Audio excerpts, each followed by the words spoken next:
நிலவில் பொருள்கள் எடை இழக்கும், நீரிலும் பொருள் எடை இழக்கும், காதலில் கூட எடை இழக்கும்.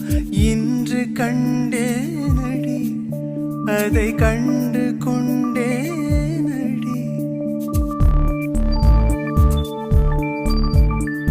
காதல் தாய்மை இரண்டு மட்டும் பாரம் என்பதை அறியாது.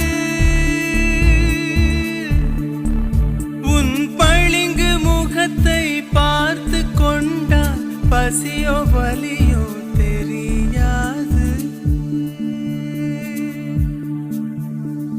உன்னை